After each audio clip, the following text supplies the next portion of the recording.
Hey everybody, I have a video here for you today, a little different type. Usually my videos are about very ancient history, but I'm also fascinated with stuff that happened last century. I've made a few uploads with things that happened in that era.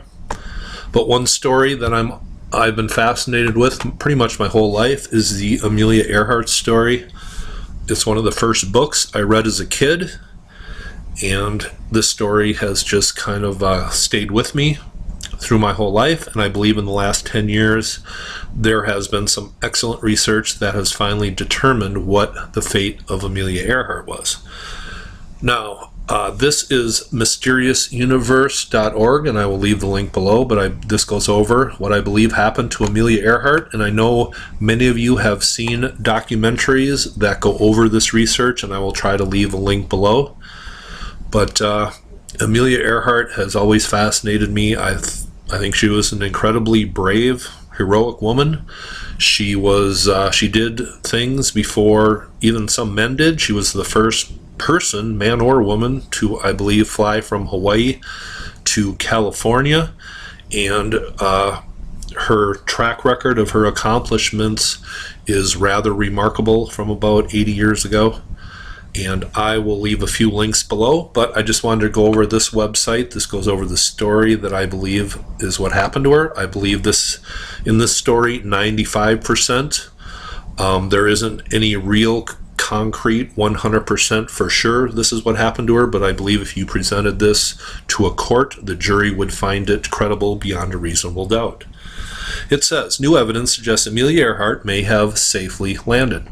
It says nobody really knows what happened to Amelia Earhart and her co-pilot Fred Noonan in 1937 when they attempted to circumnavigate the world by plane.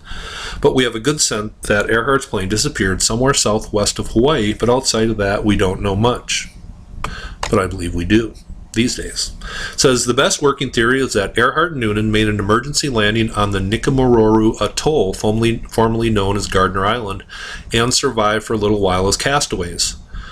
An officer of the British Colonial Service even found partial human remains there, including a woman's shoe in 1941, though they were subsequently lost. A large number of artifacts have been found at Nikumaroro in the 7 decades since then, most notably an aluminum panel found in 1991, but that's not the smoking gun you might expect it to be. Because when things were found in the years after Amelia Earhart's disappearance, when things were found on Nikumaroro, they were immediately associated with the wreck of the SS Norwich City, which wrecked on this tiny little atoll in 1929, and the weather it just lay floundering on the coral reef, and weather eventually broke it up. So any pieces of wreckage or old campsites were immediately associated to the survivors of the SS Norwich City.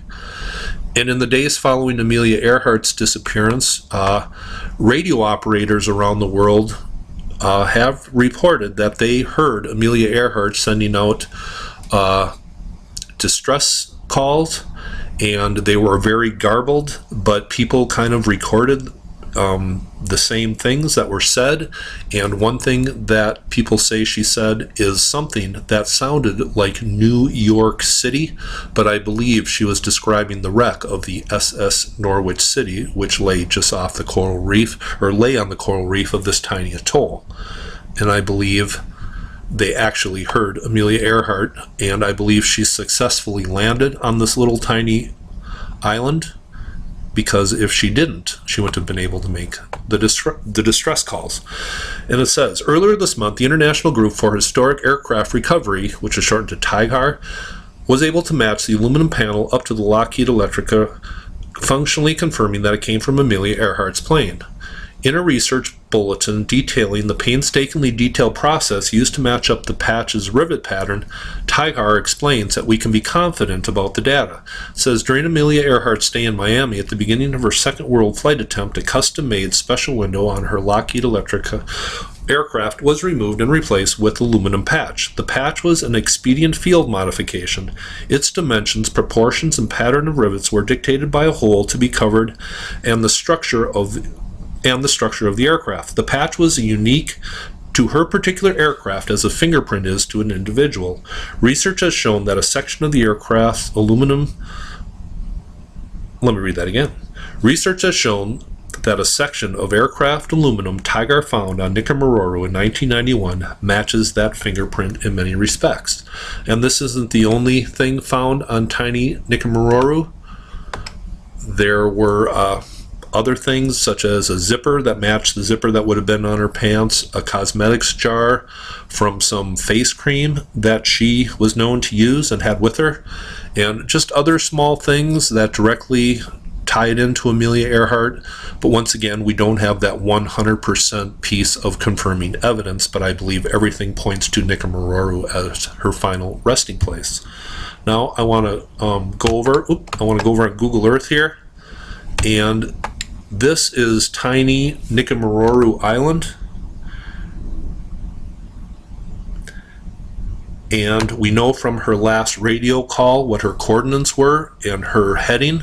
People believe she was north of her target, Howland Island, but if she was a little bit south of that, and she said she was on a north-south pattern, and she gave her coordinates, and one of the islands she would have eventually flown over is Nikumaroro. And I believe her plane came to its final resting place right about here, and it might have been partially in the water, and I believe the tide eventually took it out and crushed it up. And people say, well, we're going to send out an expedition, maybe find Amelia Earhart's plane, and that is just not going to happen these days. I'm going to go dive in here and show you what's under the water, and Nikumaroro is actually the top of a giant underwater mountain, and you can kind of see the topography here, and Nikumaroro Island sits at the very top of a mountain. So Amelia Earhart in her last days was queen of her own mountain, but you really don't associate it with a mountain. You associate it with being a little island. But her aircraft would have been broken up, and it would have just fallen thousands and thousands of feet to the ocean bottom, and there is nothing remaining of it today. So that is the story with Amelia Earhart's plane and the final fate of it. I just believe it crashed to the ocean floor off those steep cliffs. But there was things found on this island, and people have theorized, and I believe his name is Richard Gillespie, the one who's really spearheaded this research. And once again, I will try to leave a link to a documentary that goes over this below. But research done by his team and what they have found, they believe that this spot right here was the final campsite of Amelia Earhart. And Nikumaroro is about 2 miles long, I believe, and this would have been Amelia Earhart's view, her last days. Just the surf crashing at the end of the coral reef outside of this island here, this little atoll. But this was Amelia Earhart's spot, her last days of her life. I believe water, the lack of water, is probably what did her in. This would have been brutal. The temperature would have been extremely hot, no water, very hard to survive, and I believe she did survive for a while. There are shells, turtle shells, fish skeletons, obviously from human consumption, that were found, but this was the site of her final campsite. And I believe in the bottom here, her plane just fell off the cliff of this underwater mountain. But I believe she spotted this island. She came back, made a low pass, saw her landing spot, and immediately took it back in and landed it on the beach here. And I recreate this on Google Earth for you. I just wanted to do this for the fun, so I thought I would record it also because it was just pretty weird looking at it. Looking at what she probably saw on her last approach of her life, flying. But this is tiny Nikumaroro Island. I will take you out with that clip of what Amelia Earhart probably saw on her last landing attempt of her life. So hope you find that interesting. Hope you found this video interesting. This is tiny Nikumaroro out in the middle of nowhere in the Pacific, the final resting place of Amelia Earhart. Have a nice day.